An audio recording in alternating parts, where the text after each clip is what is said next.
Hello दोस्तों, कैसे हैं आप सब। हमारी कहानियाँ देखने के लिए हमारे चैनल को सब्सक्राइब करें और हाँ, बेल आइकॉन दबाना मत भूलिएगा। तो चलिए शुरू करते हैं। गरीब अमीर का जन्मदिन। ये कहानी शाहपुर नामक गांव की है, जहां कविता नाम की एक लड़की अपने माता पिता हरीश और ज्योति के साथ एक सुखी जीवन बसर कर रही थी।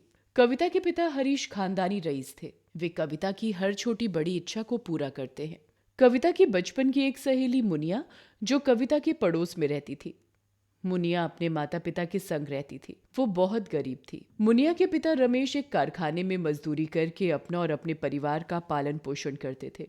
कविता अपनी रईसी को लेकर हर बार किसी न किसी बात पर मुनिया और उसके माता पिता का अपमान करती रहती थी। एक दिन मुनिया कविता के घर प्रवेश करती है। अरे, कहाँ हो कविता? अरे मुनिया, अंदर आ जाओ। कविता, तुम्हें पता तो है ना, आज हम दोनों का जन्मदिन है। हाँ, पता है ना। ये देखो मुनिया, मेरे पिताजी मेरे लिए कितनी महंगी ड्रेस लाए हैं। ये तो बहुत ही सुंदर ड्रेस है, काफी महंगी भी लगती है। हाँ हाँ, पूरे 10,000 की है। मेरे पिताजी ने मुझे मेरे जन्मदिन का उपहार दिया है। तभी ज्योति वहां आती है। अरे कविता बिटिया, मुनिया बेटी को अपने सारे उपहार दिखाए या नहीं। कविता एक एक कर मुनिया को सारे उपहार दिखाती है। अरे, क्या बात है कविता, तुम तो बड़ी भाग्यशाली हो कि तुम्हें इतने प्रेम करने वाले माता पिता मिले हैं। ऐसा भाग्य पाना हर किसी के बस की बात नहीं, पर तुम कहाँ समझोगी। तुम ठहरी एक गरीब मध्यम वर्गीय परिवार की लड़की। तुम्हारी इतनी औकात कहाँ जो तुम इतना सब पा सको। मेरे पिताजी भी मेरी हर इच्छा पूरी करते हैं। कविता मुनिया को रसोई में ले जाती है, वहां फ्रिज खोलकर। ये देखो मुनिया, ये केक मेरे पिताजी मेरे जन्मदिन के लिए लाए हैं। पता है ये कितना महंगा है। ये तो काफी सुंदर है। मुनिया केक को अपने हाथों से छूने लगती है। तभी कविता, अरे मुनिया, क्या कर रही हो। इसे हाथ मत लगाना वरना केक गंदा हो जाएगा। तुम जैसे गरीब की औकात तो इसे देखने की भी नहीं है। कविता, हम गरीब हुए तो क्या हुआ, हम क्या इंसान नहीं है?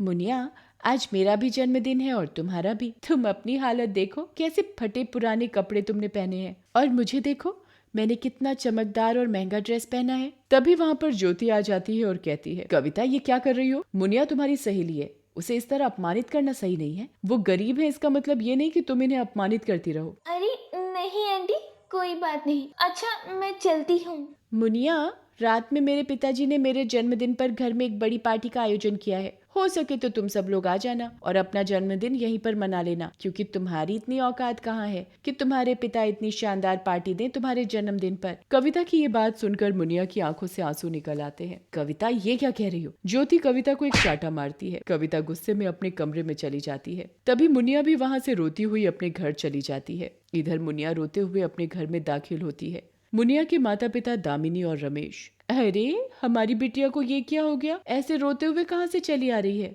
आज तो हमारी रानी बिटिया का जन्मदिन है, तो फिर हमारी रानी बिटिया इतना उदास क्यों है? पिताजी, हम इतने गरीब क्यों हैं? क्यों लोग हमारी गरीबी के कारण हर समय हमारा अपमान करते हैं? क्या बात है मुनिया, क्या बात है मुनिया बेटी, ऐसे क्यों कह रही हो? मुनिया रमेश और दामिनी को सारी बात विस्तार से बताती है। बेटी, अगर कविता को तुम्हारा अपमान करने से उसको सुख मिलता है तो हो जाने दो उसको खुशी। अब हमारे भाग्य में गरीब होना लिखा था, तो अब इसमें हम क्या कर सकते हैं बेटा, ये सब तकदीर का खेल है। आपको पता है पिताजी, कविता के पिताजी ने कविता के लिए कितना महंगा केक लाया है और इतने अच्छे अच्छे उपहार लाए हैं, और आप तो मेरे लिए कुछ भी नहीं लाते हैं। आप दोनों मुझसे प्रेम नहीं करते। ये बोलकर मुनिया अपने कमरे में रोते रोते चली जाती है। दामिनी और रमेश मुनिया की ये बात सुनकर रोने लगते हैं। देना तो उसे मैं बहुत चाहता था मुनिया को, पर मेरे पास तो पैसे ही नहीं है। समझ नहीं आ रहा कि अपनी बेटी के अरमानों को पूरा कैसे करूं। पता नहीं कब तक हमें इस गरीबी की अवस्था में जीना पड़ेगा। देखते ही देखते रात हो जाती है।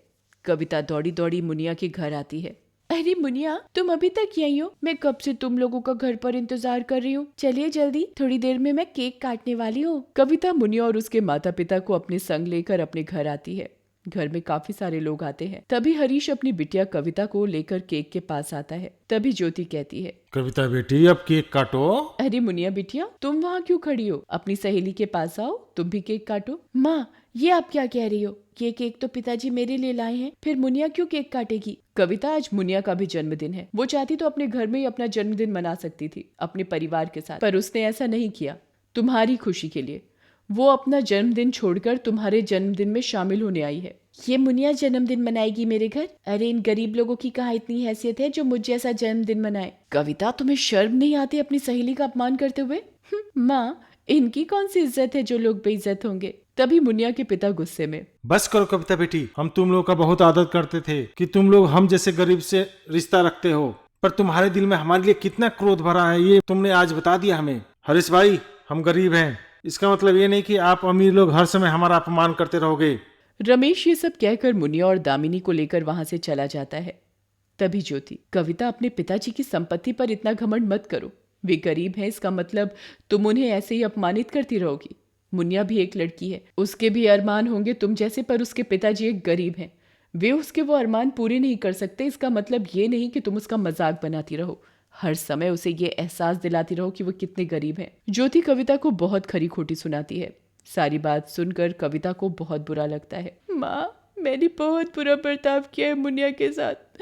मैं अपने पिताजी के पैसों में अंधी हो गई थी, अपनी शान और शौकत में गरीब अमीर में फर्क करने लग गई। मुझे माफ कर दो, आज के बाद मैं कभी मुनिया का अपमान नहीं करूंगी। अगर माफी मांगना है तो मुझसे नहीं, जाकर मुनिया से मांगो। कविता मुनिया के घर आती है। मुनिया, मुझे क्षमा कर दो, मैंने तुम्हारे और तुम्हारे माता पिता का बहुत अपमान किया है, मुझे क्षमा कर दो मुनिया। तुम क्षमा क्यों मांगती हो कविता? इसमें हमारा ही दोष है। हम ही इस समाज में रहने के काबिल नहीं है। हमारी गरीबी ही हमारे जीवन की खुशियों के आड़े आ रही है। नहीं मुनिया, मेरे ही सर पर अमीर गरीब का भूत सवार था। मैं ये कैसे भूल गई कि गरीब भी तो इंसान ही होते हैं। कविता मुनिया से क्षमा मांगती है और मुनिया और माता पिता कविता को माफ कर कविता के साथ उसके घर जाते हैं। फिर मुनिया और कविता दोनों साथ मिलकर खुशी खुशी एक साथ केक काटते हैं और एक दूसरे को केक खिलाते हैं और अपना जन्मदिन मनाते हैं। दोस्तों, अगर आपको ये कहानी पसंद आई हो तो चैनल को सब्सक्राइब कर लें और बेल नोटिफिकेशन दबा दें और कमेंट करके ज़रूर बताएं कि आपको ये कहानी कैसी लगी। धन्यवाद।